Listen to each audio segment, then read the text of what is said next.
RVE, Radio-Télévision La Voix de l'époux. Bien chers frères et sœurs en Christ, nous vous saluons ce soir dans le précieux et glorieux nom de notre Seigneur Jésus-Christ. C'est votre aimable frère Mwenze Joamalou qui revient encore une fois pour parler et échanger autour de la parole de Dieu. Nous prions que la paix de Dieu soit dans vos maisons et que le Seigneur récompense chacun de ceux qui vont suivre ces programmes. Ce soir, nous voulons partager autour du plus grand ministère que le Seigneur a accompli dans notre temps, le ministère de William Marion Branham. Nous ne voulons pas parler de l'homme parce que l'apôtre Paul déjà, il disait, nous ne nous prêchons pas nous-mêmes, nous ne prêchons pas les hommes, mais c'est le Seigneur Jésus-Christ que nous prêchons. Et en prêchant le Seigneur Jésus, l'apôtre Paul pouvait recommander à Timothée, dans 2 Timothée chapitre 1 au verset 8, « N'ayez donc pas honte du témoignage de Jésus-Christ, ni de moi, son serviteur. » En témoignant de Jésus, nous voulons témoigner de ce que Jésus a fait dans notre génération. Pendant toute la journée, j'étais obsédé par une écriture, en voyant toutes les prophéties qui sont en train de s'accomplir et combien les événements, la venue du Seigneur et tout ce qui est lié à cela, tous ces événements, comment ils sont en train de s'accomplir. J'étais en train de penser particulièrement à l'écriture qui est prononcée dans la parole où le Seigneur dit « Cette bonne nouvelle du royaume sera prêchée, sera annoncée dans le monde entier, alors viendra la fin. » Nous pouvons prêcher la bonne nouvelle du salut, nous pouvons prêcher la bonne nouvelle de paix, de justice qui donne tout la guérison divine et tout consort, mais si nous ne disons pas au peuple de Dieu ce que le Seigneur a accompli, les choses, les événements modernes, alors nous ne pouvons pas amener le peuple à l'objectif vers lequel le Seigneur l'a destiné. Et le Seigneur Jésus disait, je crois dans Matthieu chapitre 5, il disait, on n'allume pas une lampe pour la mettre sous la table, mais lorsque la lampe est allumée, elle doit être mise sur la table pour éclairer toute la maison. Et nous savons que la lampe, il s'agit là de la parole prophétique. Et il n'y a pas de parole prophétique sans prophète. C'est pourquoi nous devons de mettre la parole prophétique qui s'est accomplie dans notre génération sur la table afin que chaque personne entende les témoignages. Jésus dit, la bonne nouvelle sera annoncée pour servir de témoignage. Parce que le Seigneur veut que toute personne soit informée et que personne ne dise, je ne l'ai pas entendu. Dans notre génération, la prophétie biblique s'est accomplie. Dans chaque période, dans chaque âge, Dieu a une portion de l'écriture qui s'accomplit à cette période-là. Il est important pour les gens de cette génération-là de reconnaître quelle est la partie, quelle est la portion de la parole qui s'accomplit dans notre génération. Ainsi, quand Noé est venu, il y avait une portion de la parole de Dieu qui s'accomplissait en ce temps-là. Excusez-moi, Noé devrait construire l'arche. La volonté de Dieu pour cette génération-là était que l'arche puisse être construite. Et celui qui voulait savoir ce que Dieu voulait, devrait aller à Noé, savoir ce que Dieu faisait. C'était ça le plan de Dieu. Quand Moïse est venu, c'était comme ça. Donc, à chaque génération, Dieu a une portion des Écritures. Dieu a une parole prophétique qui s'accomplit à cette génération. Et lorsque Dieu accomplit sa parole prophétique destinée à une génération, il a toujours un homme. Ça, c'est très important. Si vous voulez boire de l'eau, vous devez accepter le verre. Vous ne pouvez pas aimer de l'eau et rejeter le verre. Dieu ne peut pas accomplir la parole prophétique sans avoir un homme en qui il accomplira la parole prophétique. C'est ainsi que Dieu a des prophètes. Il est écrit dans Amos chapitre 3 au verset 7, car le Seigneur éternel ne fait rien sans avoir révélé ses secrets à ses serviteurs les prophètes. La Bible ne dit pas que le Seigneur ne fait rien sans révéler aux évangélistes. Dieu n'a pas que les prophètes. Dieu a des évangélistes, Dieu a des docteurs, Dieu a tout cela. Le Seigneur a tout cela. Mais lorsqu'il fait réaliser quelque chose de tout à fait particulier sur la terre, c'est uniquement par la voix des prophètes que le Seigneur vient pour accomplir la chose. C'est ainsi que parmi ces prophètes, il a ces prophètes à qui il a donné une mission tout à fait particulière. Ces hommes-là, ce sont des hommes tout aussi singuliers et particuliers, et le Seigneur lui-même démontre la singularité et la particularité de ces hommes. Tout le monde essaiera d'imiter ces hommes, mais personne ne pourra arriver à la hauteur où le Seigneur utilisera ces hommes, singulisera ces hommes, particularisera ces hommes. C'est ainsi que lorsque Dieu voulait délivrer Israël de l'esclavage, lui-même dans cette décision immuable, il a choisi Moïse. Moïse n'était pas le choix du peuple, c'était le choix de Dieu. La Bible dit dans Actes chapitre 7, le même Moïse que le peuple avait rejeté, c'est celui-là que Dieu lui avait opté pour qu'il soit le libérateur. Ainsi, le prophète messager, l'homme que Dieu choisit pour être l'instrument pour une génération, même si les hommes ne veulent pas de lui, pour Dieu, c'est un choix qui s'impose, ça ne se discute pas. Même si les Israélites trouvaient que Moïse était un criminel, il a tué un Égyptien, il a fait ceci et cela, pour Dieu, la seule voie pour lui d'action était Moïse. Dans chaque génération, ça était toujours comme ça. Et lorsque Josué dans Deutéronome 31, lorsqu'il vient rendre témoignage de Moïse, j'aime beaucoup prendre ça. Josué rend un témoignage vibrant à Moïse. Qu'est-ce qu'il dit? Deutéronome 34 au verset 10, Josué dit, je vais commencer au verset 10, il dit, il n'a plus paru en Israël de prophète semblable à Moïse, que l'Éternel connaissait face à face. Nul ne peut lui être comparé pour tous les signes et les miracles que Dieu l'envoya faire au pays d'Égypte contre Pharaon, contre ses serviteurs et contre tout son pays.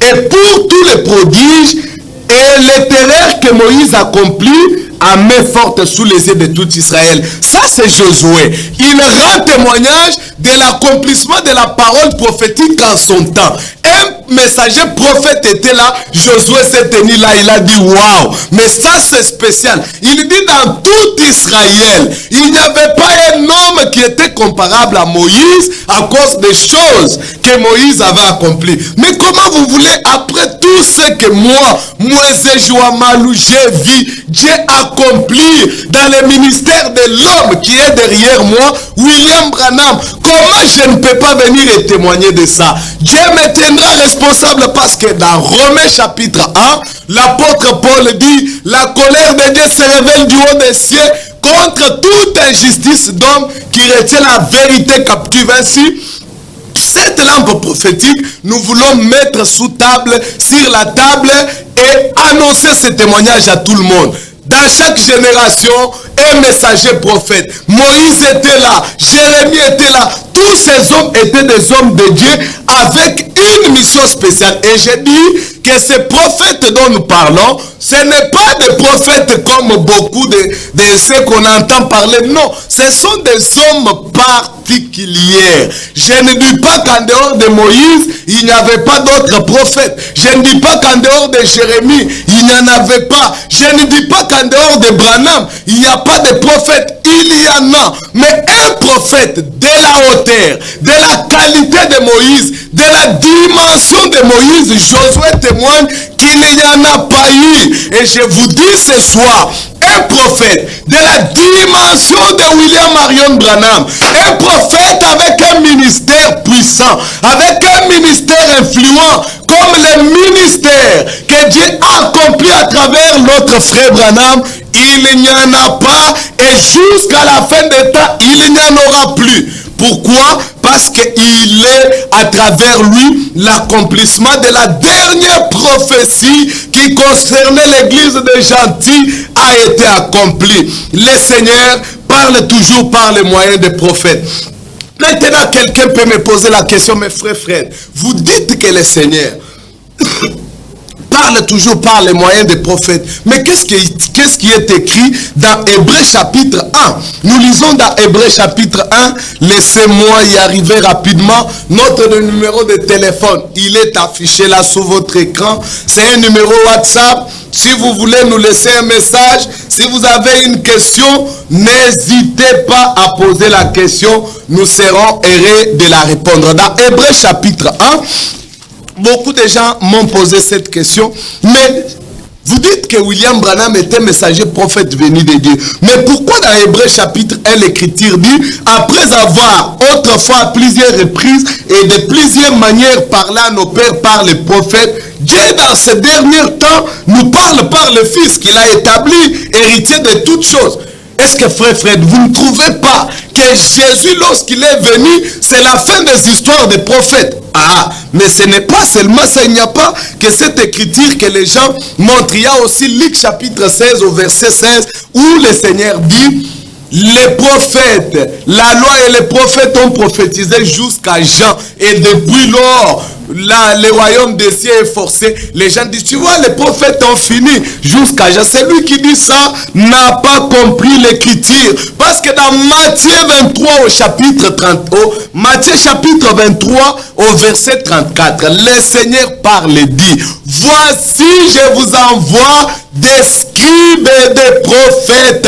Ça veut dire que vous n'avez pas compris les écritures que vous avez lues. Parce que le Seigneur promet encore lui-même de sa propre bouche. Il dit, je vais vous envoyer des scribes et des prophètes. Dans Ephésiens chapitre 4, l'apôtre Paul, quand il vient, il dit, le Seigneur a établi dans l'église 5 ministères. Et dans ces 5 ministères, il y a le ministère du prophète. Je peux donner plusieurs écritures.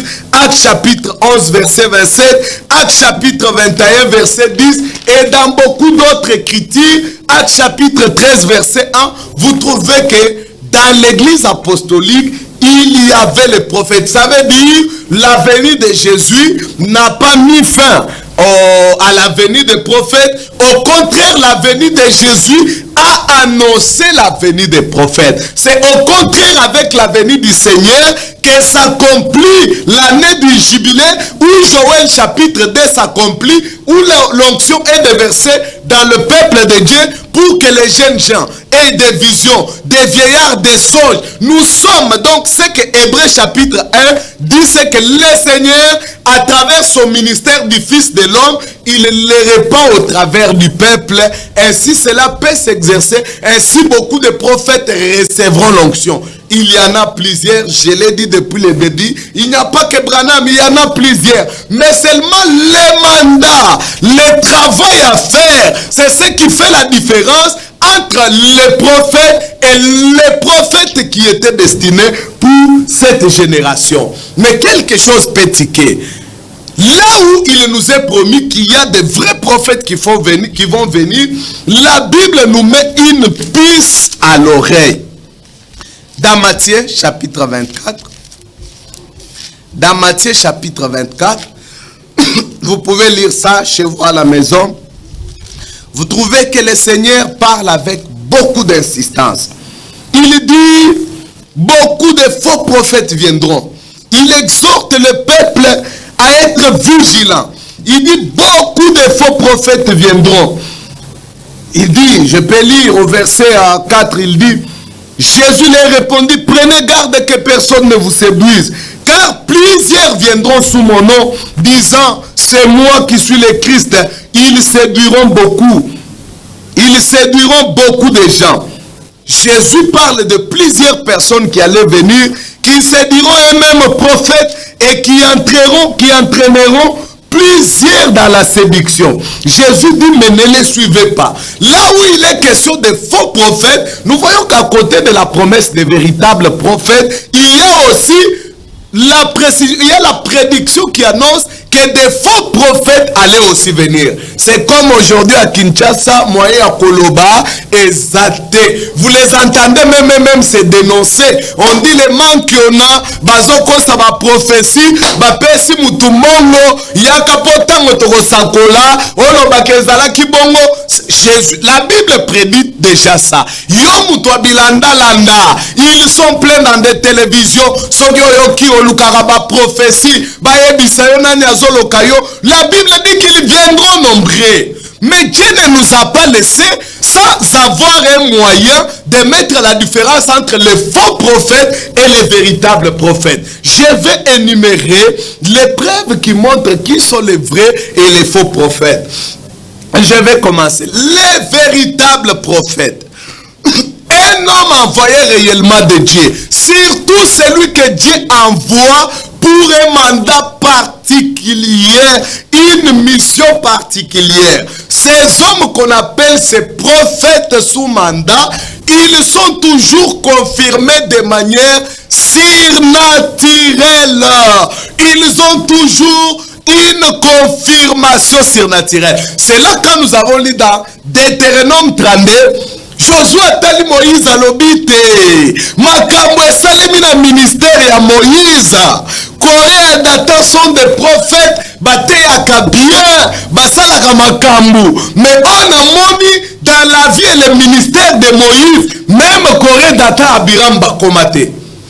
La confirmation surnaturelle du Dieu tout-puissant à travers le ministère de Moïse.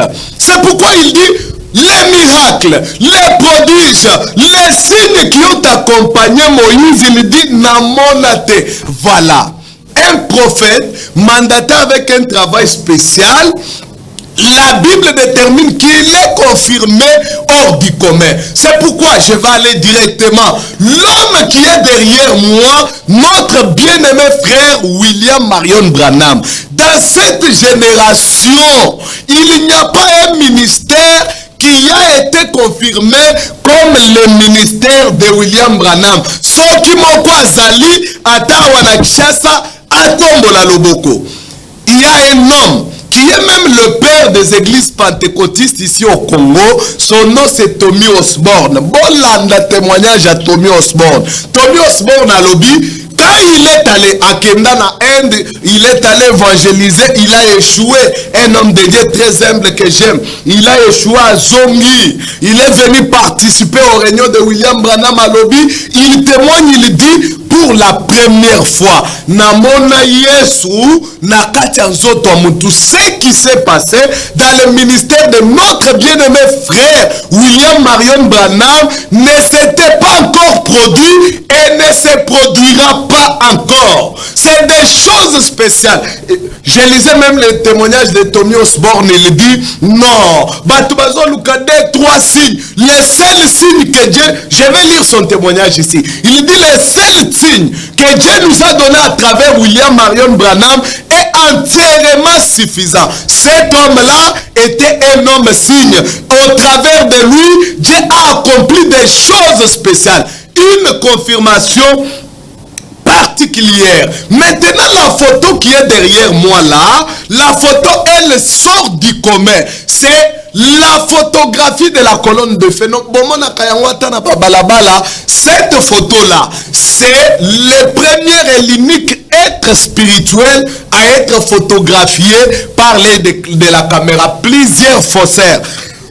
Surtout na kati ya bato balobi tondimeli sango plusieurs faussaires. Oya robima la photo na ye tala epela ki awa non. Lorsque cette photo a été prise, elle a été amenée dans les studios de la FBI auprès d'un expert en document contesté. Tala na photo. Est-ce que ça singa caméra le quitte et ça lumière betite atali na ba machine sophistiquée alobi te makambo et salemi awa, c'est une lumière particulière et surnaturelle qui a été photographiée. Les frères Armand Koussambe, que Dieu vous bénisse, vous êtes en train de nous suivre. Il dit, Georges, l'expert a dit, cette lumière ici, c'est une lumière spéciale. Et cette confirmation ici, Soki Mutumususu, dans le monde entier a une confirmation comme ça, Abima Azate. Nous pouvons dire comme Josué, il n'y a pas eu un homme comme William Branham à cause des signes de confirmation que Dieu a accompli au travers de cet homme. Mais l'épreuve ne s'arrête pas seulement là-bas. La deuxième preuve, c'est l'accomplissement des prophéties qu'il donne. Ça, je vais les lire. Ça, je vais les lire dans Deutéronome chapitre 18. Alors, rapidement, je fais course à mon temps. Deutéronome chapitre 18. Qu'est-ce qui est dit Deutéronome chapitre 18? Laissez-moi arriver là. Deutéronome chapitre 18. Notre numéro 081 510 10 84. Vous pouvez nous écrire sur WhatsApp. Il est écrit au verset 20. Il est écrit au verset 20. Mais les prophètes qui aura l'audace de dire à mon nom une parole que je ne lui aurais point commandé de dire, ou qui parlera au nom d'autres dieux, ce prophète-là sera puni de mort. Peut-être dira-t-il dans ton cœur, comment connaîtrons-nous la parole que l'Éternel n'aura point dite? Quand le Seigneur maintenant répond, quand ce que dira le prophète n'aura pas lié et n'arrivera pas, ce sera une parole que l'Éternel n'aura point dite. C'est pas audace par dit kamakama, j'aime ce terme Chiluba. C'est par dit kamakama, c'est pas audace que le prophète là aura prononcé la parole. Un prophète mandaté. Je vais mettre une parenthèse ici. Il y a des prophètes qui ont reçu les dons secondaires d'un Corinthiens 12 et tout consort. Ces prophètes-là, à rebattre ta prophétie et échouer, c'est normal. Cela ne signifie pas que cet homme-là est faux, non. Seulement, un faux esprit l'a occupé. Il a donné une prophétie qui n'est pas vraie. Parce qu'il n'est pas un prophète sous mandat. Mais un prophète mandaté pour la génération, il ne peut pas parler sous l'insi dit le Seigneur, et la prophétie qu'il donne échoue, c'est complètement impossible. William Marion Branham, il a vécu dans le pays le plus sophistiqué, Yabatwa Mayele, les gens les plus doutés. Pendant 33 ans de ministère, il a lancé le défi devant le monde entier, devant les États-Unis. Il a dit, si quelqu'un connaît une prophétie que moi j'ai déjà donnée et qui a échoué, que cette personne lève la main. J'ai dit bien, pendant 33 ans, personne n'a su doiter une seule prophétie que William Branham aurait donnée qui aurait échoué. Maintenant, posons la question. Ici à Kinshasa, parmi les prophètes les mieux connus, tous à Kinshasa parce que ça c'est le direct, hein? Parmi les prophètes les plus connus, parmi les pasteurs les plus célèbres qui ont osé donner une prophétie, tous aura ta élection, n'allons pas loin, allons seulement au temps des élections. Combien de prophéties ont été données? Combien de ces prophéties ont échoué? Et la Bible dit, si c'est que ces hommes-là ont prophétisé, mais ce n'est pas accompli, la Bible dit c'est pas audace par dit kamakama. Dieu n'a pas parlé, mais ces hommes-là, par leur propre courage, ils viennent parce qu'eux-mêmes, ils veulent être grands devant les gens. Ils disent Dieu m'a dit. Dieu m'a dit ceci alors que Dieu n'a pas dit. Et maintenant pour les confondre, Dieu ne fait pas accomplir ce qu'ils ont dit.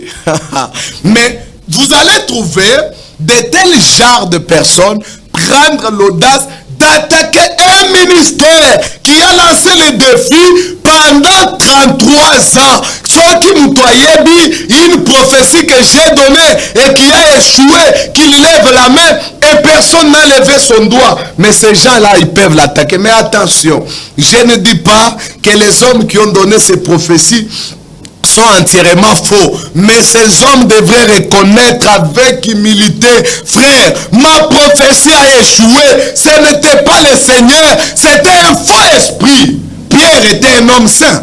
Pierre était un homme sanctifié, mais Satan a parlé par sa bouche. Jésus l'a regardé, il a dit, arrière de moi Satan. Alors, qui n'a Pierre n'était pas Satan, mais dans un homme saint, dans un homme rempli de l'esprit, Satan koki koloba. Prophète, nous te respectons. Grand pasteur, mais Satan un homme de la dimension de William Branham, il n'en a pas eu. Qui peut oser, qui peut lever la main, qui peut dire moi, bandoto na monaka et kokisama à 100% à Satan. Ça veut dire, c'est un signe particulier pour notre génération. C'est Dieu accomplissant sa parole. Dieu démontrant aux gens de cette génération qu'elle a fait venir la dernière action de l'esprit s'est accomplie sur la terre. Et notre signe pour démasquer les faux prophètes dans Deutéronome toujours. J'aime Deutéronome ce soir. Il nous dit de merveilleuses choses. Deutéronome chapitre 13. Deutéronome chapitre 13 au verset 1. Les disciples s'élèvent au milieu de toi, un prophète ou un songeur, qui t'annonce un signe ou un prodige, et qu'il y a accomplissement du signe ou du prodige dont il t'a parlé en disant, allons après d'autres dieux, des dieux que tu ne connais point et servons-les. Tu n'écouteras pas les paroles de ces prophètes ou de ces songeurs, car c'est l'Éternel votre Dieu qui vous met à l'épreuve pour savoir si vous aimez l'Éternel votre Dieu. Nalobite que prophète Nyoso que nous avons à Kinshasa, toutes les prophéties qu'il donne sont fausses. Ce n'est pas ce que j'ai dit. Il y a de vraies prophéties. Il y en a qui donnent de vraies prophéties. Hein. Quand ils te donnent, c'est une vraie prophétie. Je ne dis pas qu'il n'y a pas de gens qui font des miracles. Ils font des miracles authentiques. Mais la Bible dit, si le prophète vient, donne de vraies prophéties, s'il fait de vrais miracles, mais après ces miracles, après ces prophéties, il enseigne une doctrine contraire aux Écritures. La Bible dit, faites attention, et ça piège. Combien aujourd'hui enseignent les cabales juives ici, qui s'appellent prophètes, mais qui enseignent les cabales juives, qui enseignent la magie noire, qui enseignent la spiritualité sombre, mais qui se disent prophètes. Ils conduisent, ils donnent des vraies prophéties, je n'en disconviens pas, mais ils entraînent les gens dans la franc-maçonnerie, dans des cabales juives et dans beaucoup de choses. La Bible dit, ceux qui moutoyent, ils donnent de vraies prophéties, ils vous conduisent à adorer notre Dieu. Attention, mais ce n'est pas seulement là.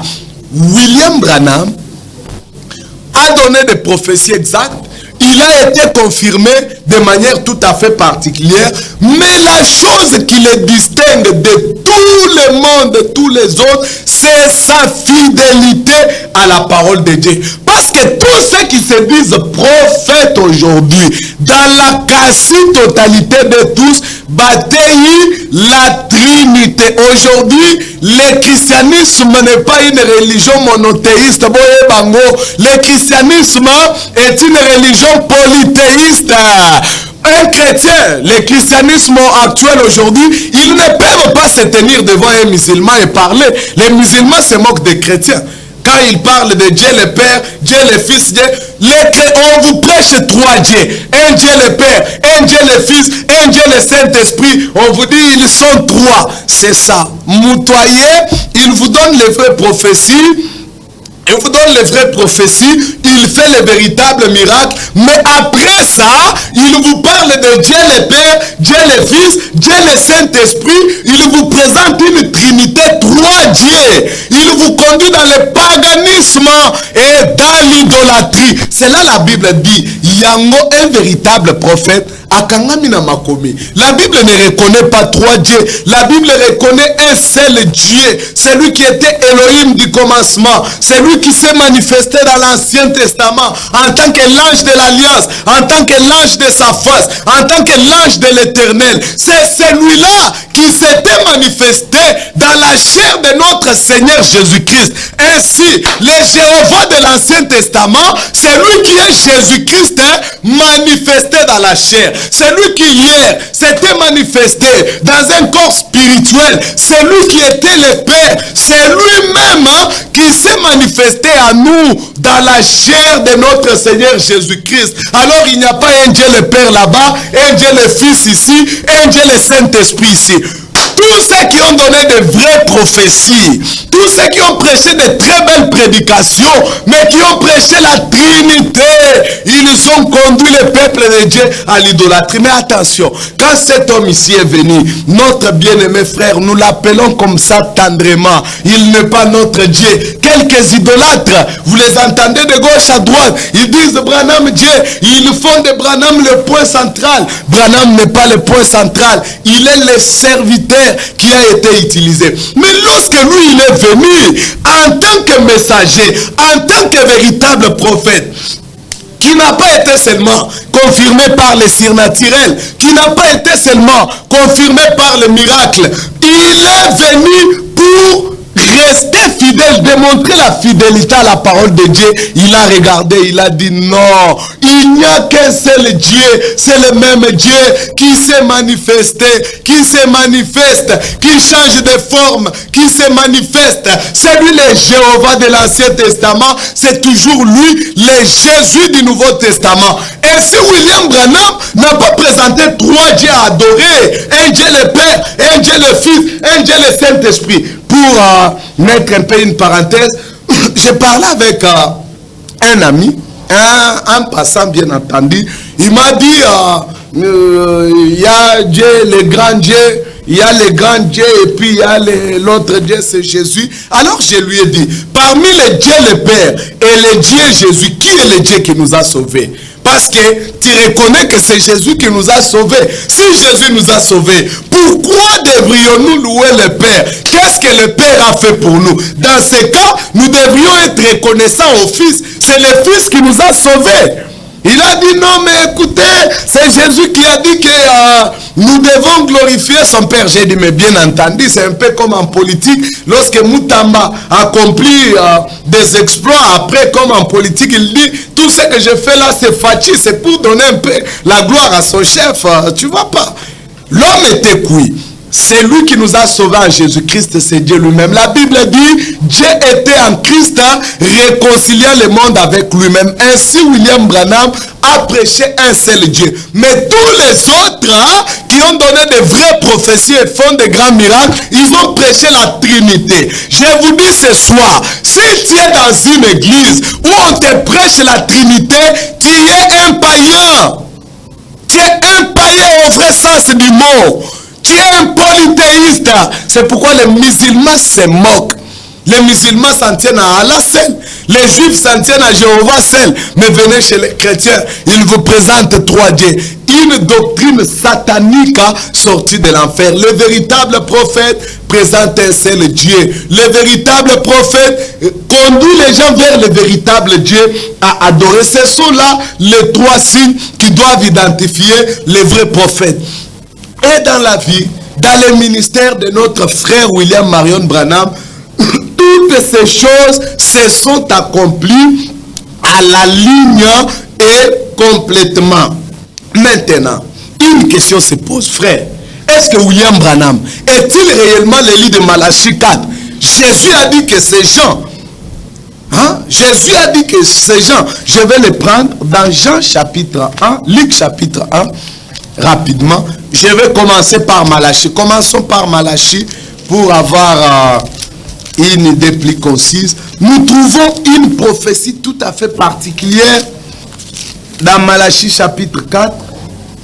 Dans Malachie chapitre 4, nous trouvons une prophétie tout à fait particulière. Il y a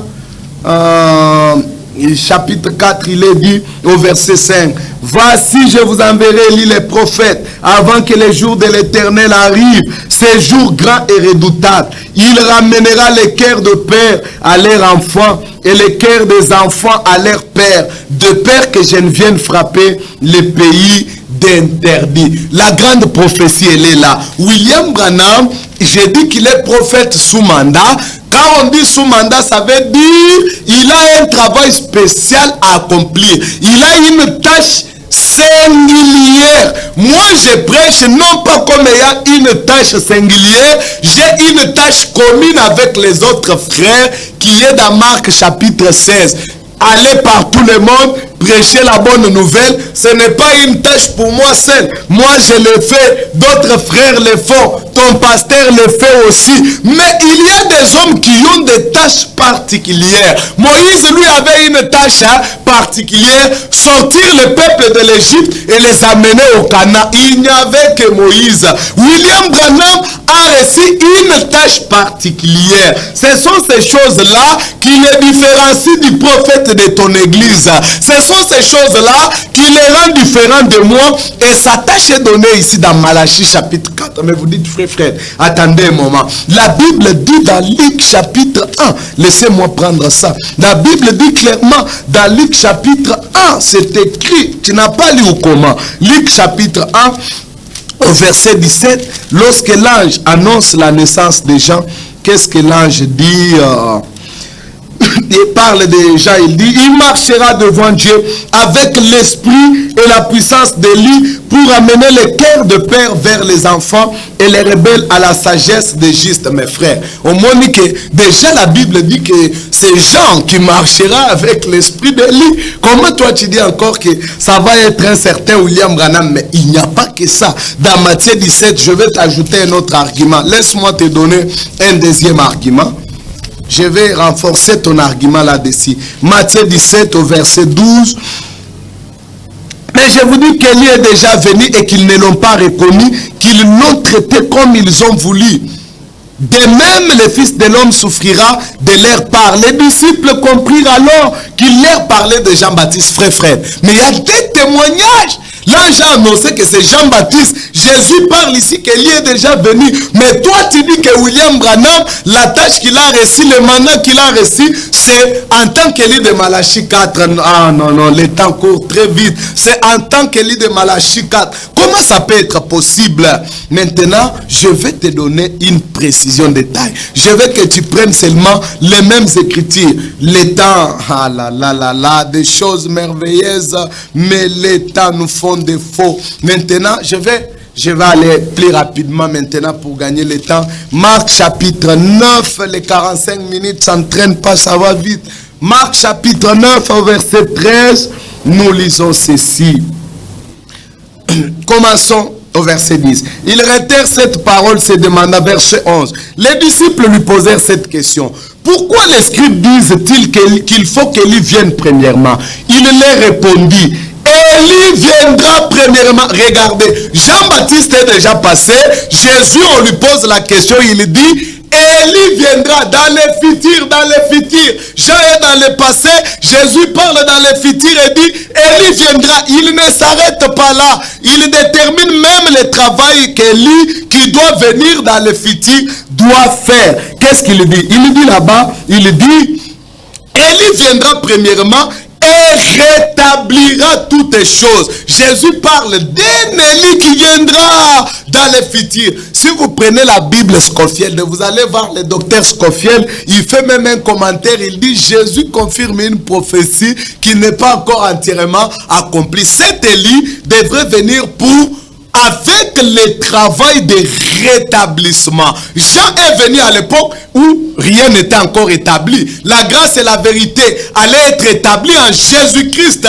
La doctrine apostolique, c'est après Jésus en tant que pierre angulaire. L'édifice n'était pas encore construit parce que Jésus était la pierre angulaire. C'est quand la pierre angulaire a été placée que l'édifice a été construit. Maintenant, au cours des âges, la doctrine établie par les apôtres, la doctrine d'un seul Dieu à adorer. Un seul Dieu, écoute-toi Israël, le Seigneur éternel, ton Dieu est un Dieu, pas trois dieux. Cette doctrine du véritable Dieu à adorer, qui a été détruite par les théologiens trinitaires. Les gens après les apôtres ont enseigné la doctrine de la Trinité. Il fallait qu'un Élie vienne pour établir la véritable adoration, pour que les gens adorent le véritable Dieu en tant qu'un seul. Il devrait venir. C'est là que l'apôtre Pierre, ayant bien compris cela, il pouvait dire Jésus sera retenu au ciel jusqu'au temps de rétablissement de toutes choses. Jésus ne pouvait pas venir avant que toutes choses soient rétablies. Donc la prophétie, même si les temps nous pressent vraiment, même si vous lisez là même dans Luc chapitre 1, l'ange s'arrête à la première partie. Jean devrait ramener les pères qui étaient sous la loi de Moïse à voir l'accomplissement des promesses en Jésus-Christ. Mais après Jésus-Christ, lorsque la vérité allait être détruite, Dieu avait promis d'envoyer un Élie le prophète qui devrait rétablir toutes les choses. Et cet Élie le prophète, ce travail a été accompli par William Marion Branham. Mais attention, c'est un travail final. C'est un travail qui annonce la fin des temps. Il lui a été dit à la rivière Oyo, comme Jean-Baptiste a été envoyé, comme précurseur de ma première venue, je t'envoie avec un message qui sera précurseur de ma seconde venue. Tommy Osborne, le père de la doctrine pentecôtiste, des églises pentecôtistes, lui qui n'a pas été à la rivière Oyo, il rend ce témoignage lorsqu'il se tenait là, sans savoir que Dieu avait parlé à William Branham de cette sorte. Une voix lui a parlé, lui a dit, que toi, William Marion Branham, a été envoyé comme précurseur. Si vous ne voulez pas croire les témoignages de William Branham, croyez les témoignages de votre père, Tommy Osborne. C'est votre frère Mwenze Joamalou. Il y a tellement à dire, mais le temps nous presse. Nos numéros de téléphone sont là, nos points de contact sont là. Écrivez-nous, appelez-nous, nous serons heureux de partager avec vous. Que notre Dieu vous bénisse dans vos maisons. RTVE, Radio-Télévision La Voix de l'époux, première chaîne de la révélation. RTVE, tout un programme.